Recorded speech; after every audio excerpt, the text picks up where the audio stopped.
లోక్సభ ఎన్నికల సందర్భంగా అన్ని రాజకీయ పార్టీలు ముఖ్యంగా బీజేపీ, కాంగ్రెస్, బీఆర్ఎస్ పార్టీలు బీసీలకు చారిత్రక తీరని అన్యాయం చేశారు. జనాభా ప్రకారం టికెట్ ఇవ్వాలని ఈ రాజకీయ పార్టీలన్నీ అంగబలం అర్థబలంతో ఈరోజు పుష్టిగా ఉన్నాయి.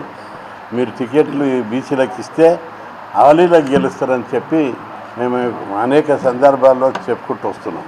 అదేవిధంగా బీజేపీ పార్టీ కేంద్రంలో అధికారం ఉన్నది, అంగబలం అయితే ఫస్ట్ వాళ్ళకే ఉంది, అర్థబలం కూడా వాళ్ళకే ఉంది.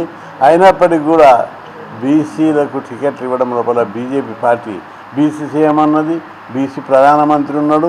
అయినా బీసీలకు అనుకున్న 10 టికెట్లు ఇవ్వాలంటే ఇవ్వలేకపోయారు. ఈ విధంగా అన్ని రాజకీయ పార్టీలు టికెట్లు ఇవ్వడం లోపల విఫలం చెందాయి. బీసీలను ఓటర్లుగానే చూస్తున్నారు, జెండాలు మోపిస్తున్నారు, జిందాబాద్లు కొట్టించుకుంటారు. రాజ్యాధికారంలో వాటా ఇవ్వడానికి ముందుకు రాను. ఇది ప్రజాస్వామ్య దేశం. మేము బీసీలకు ఇచ్చేది విచ్చం కాదు, వాటా. ప్రజాస్వామ్యం లోపల సంపదలో, అధికారంలో, విద్యా ఉద్యోగాలలో, బడ్జెట్లో, అన్ని రంగాల లోపల జనాభా ప్రకారం వాటా ఇవ్వవలసినటువంటి బాధ్యత ప్రభుత్వాల మీద ఉంది. ఈ మీడియా సమావేశం ముఖ్య ఉద్దేశం ఏంటంటే, ప్రతి పార్టీకి బీసీలకు ప్రతిసారి అన్యాయం చేస్తున్నారని చెప్పి మేము మొన్న 2 విడతల కింద యాత్రలు కూడా చేసినాం. ప్రతి జిల్లాలో 25 మెంబర్స్ కింద కోర్ కమిటీ పెట్టినాం. 33 జిల్లాలో ఇప్పుడు 750 మంది కోర్ కమిటీ సభ్యులయ్యారు. ప్రతి ఒక్కరికి అంటే ఇంట్లో నుంచి బయటకు వచ్చి వాళ్ళ గురించి ఫైట్ చేస్తే రేపు వాళ్ళకు భవిష్యత్తు ఉంటుంది. కాంగ్రెస్ కానీ, బీజేపీ కానీ, టీఆర్ఎస్ కానీ అన్ని పార్టీలకు ఆర్థికంగా అన్నిటిగా అందరూ ఇప్పుడు కూడా స్ట్రాంగ్గానే ఉన్నారు. బీసీలకు ఎవరు సీట్ ఇచ్చినా వాళ్ళే గెలిపించుకొని బయటకు వచ్చేంత సత్తా ఉంది ఇప్పుడు పార్టీలకు. కానీ ఓన్లీ గెలుపు గుర్రాలనే ఉద్దేశంతో ప్రతిసారి బీసీలను కావాలని వెనుక నెట్టివేస్తారు. అంటే బీసీ అంటే బ్యాక్వర్డ్ క్లాసెస్ కాదు, బెస్ట్ క్లాసెస్.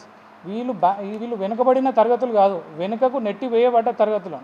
సో బీసీలో పుట్టిన వాళ్ళు ఎవరు బాధపడద్దు, మనము బీసీలో పుట్టినామని చెప్పి. బీసీలో ఎంతోమంది రాజులు ఉన్నారు, రాజ్యాలు ఏరారు. మన చరిత్రను ఫస్ట్ మనం అందరము చదువుకోవాలి. మనోళ్ళు మన చరిత్రను ఏ కులం వాళ్ళ ప్రతి కులంలో ఒక పెద్ద మనిషి రాజులకే చేసిన వాళ్ళ చరిత్రను వాళ్ళ పిల్లలకు చెప్పాలి. తర్వాత బీసీలు అందరూ కూడా మేము కూడా రాజులమే, we are also the kings, we are also the rulers అని ఎప్పుడైతే వస్తుందో రాజ్యాధికారం గురించి వాళ్ళు పార్టీలలో సీట్ల గురించి అడిగే వాళ్ళకు ధైర్యం వస్తుంది. ఎప్పుడైతే మనము ఎట్లయితే చిన్న చూపు చూసుకుంటామో వీళ్ళు పోయి పార్టీ అధ్యక్షులను మాకు పదవులు కావాలన్నా అది వాడేమనుకుంటారు, వీళ్ళు ఏమనుకుంటారు అని వాళ్ళే మాకు చేయాలని అనుకునే దాంట్లోనే వాళ్ళ పుణ్యకాలం అంతా గడిచిపోతుంది. ఎవరికి ఏం చేయడు.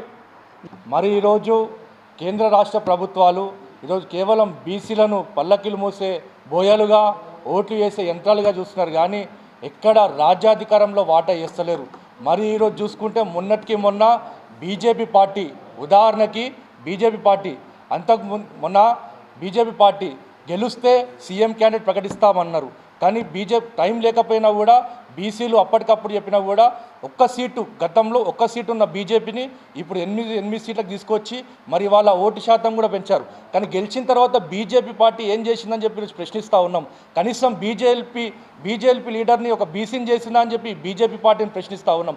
ఈరోజు కేంద్ర ప్రభుత్వంలో ఒక బీసీ సంక్షేమ శాఖ పెట్టడానికి ఏం అభ్యంతరం అని చెప్పి ఈరోజు కేంద్ర ప్రభుత్వాన్ని ప్రశ్నిస్తూ ఉన్నాం. పార్లమెంట్ ఎలక్షన్స్లో కూడా మీరు బీసీలకు టికెట్లు కేటాయించాలని చెప్పి కూడా కాంగ్రెస్ పార్టీని విద్యార్థి సంఘం నుంచి హెచ్చరిస్తూ ఉన్నాం. ఈరోజు జాతీయ బీసీ సంక్షేమ సంఘం అధ్యక్షులు, రాజ్యసభ సభ్యులు ఆర్ కృష్ణన్న గారి నేతృత్వంలో కేంద్రంలో పార్లమెంట్లో బీసీ బిల్లు పెట్టాలని, చట్టసభల్లో బీసీలకు 50% రిజర్వేషన్లు కల్పించాలని, కేంద్రంలో మంత్రిత్వ శాఖ ఏర్పాటు చేయాలని, జనగణనలో కులగణన ఏర్పాటు చేయాలని చెప్పి ప్రధానమైనటువంటి డిమాండ్. 4వది ప్రమోషన్లో బీసీలకు ప్రమోషన్లో రిజర్వేషన్లు కల్పించాలనేది ప్రధానమైనటువంటి డిమాండ్.